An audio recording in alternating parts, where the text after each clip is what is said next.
La parole est à Madame Marion Maréchal Le Pen.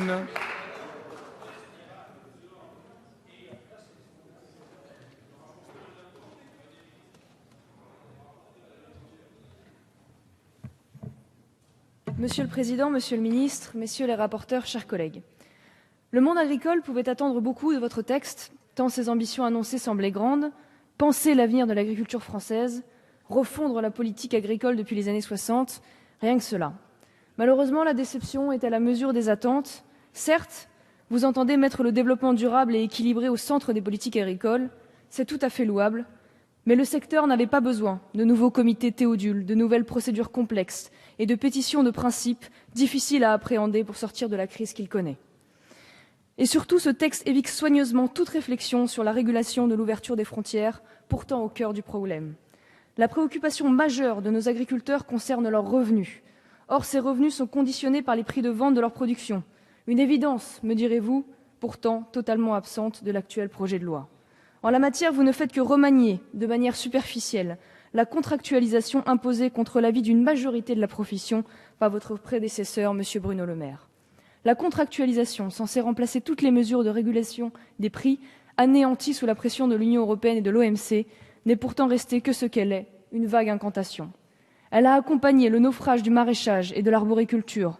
Mon département du Vaucluse en sait quelque chose, avec la même efficacité que durant les crises laitières qui ont mis la profession à mal en moins de 5 ans. C'est justement en vous appuyant sur vos initiatives de l'année écoulée dans le secteur laitier que vous proposez de renforcer le rôle du médiateur dans la résolution des litiges entre producteurs et transformateurs ou distributeurs. Or, votre médiateur se retrouvera dans le rôle qui fut le vôtre lors des tables rondes de la filière laitière, celui d'un spectateur impuissant.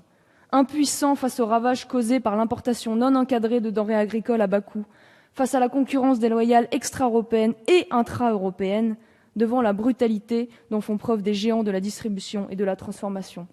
Alors j'entendais un certain nombre de mes collègues dire que la solution serait la baisse des charges. Bien évidemment, c'est une solution importante, intéressante. Mais je vous donne un exemple. Il y a quelque temps de cela, les eurodéputés ont baissé de 70% les taxes d'importation avec le Maroc. Alors croyez-vous vraiment qu'en baissant massivement les charges des agriculteurs français, on arrivera à régler le problème? Puisque de toute façon, les distensions en matière de droit du travail, en matière de réglementation environnementale ou en matière de coût du travail tout simplement, sont telles que, bien évidemment, ça ne suffira pas à régler le problème de compétitivité de nos producteurs. Alors, comme vos prédécesseurs, vous abdiquez malheureusement toute volonté politique devant le libre-échangisme de l'UE et de l'OMC. Les géants multinationaux dont rien ne semble plus freiner l'hégémonie vous sauront gré de ne pas entraver leurs projets. Nos petits paysans, eux, ont déjà compris que vous ne les protégeriez pas. Monsieur le ministre, la seule attente de nos agriculteurs, ce sont des prix qui rémunèrent de manière équitable le travail qu'ils fournissent. Pas un alourdissement supplémentaire d'un code rural dans lequel plus un juriste ou un agriculteur ne se retrouve depuis longtemps. Désireux d'encourager l'installation de jeunes agriculteurs, vous avancez une batterie de mesures visant à mieux contrôler la gestion du foncier agricole. Intention louable et légitime, si tant est que cette énième usine à gaz parvienne à produire des résultats. Malheureusement, elle ne pourra, faute de prix rémunérateurs et de visibilité à moyen terme, assurer la pérennité des nouveaux installés. Comment voulez-vous gérer un endettement de plus en plus long et élevé quand le prix de vos productions est susceptible de varier du simple au double en moins d'1 an? L'avenir de l'agriculture n'est pas dans cette loi, qui décidément porte bien mal son nom. Pour voir émerger l'agroécologie, la préservation de la diversité de nos productions, l'installation d'une nouvelle génération ou encore l'accès pour tous les Français à une alimentation de qualité, encore faut-il assurer la pérennité de nos exploitations et de nos productions. Or, l'avenir de notre agriculture est dicté depuis bien longtemps par l'Union européenne et l'OMC. La première tarit peu à peu les subventions comme on retire le tabouret sous les pieds d'un pendu, pendant que la seconde a eu la peau de toute régulation des prix.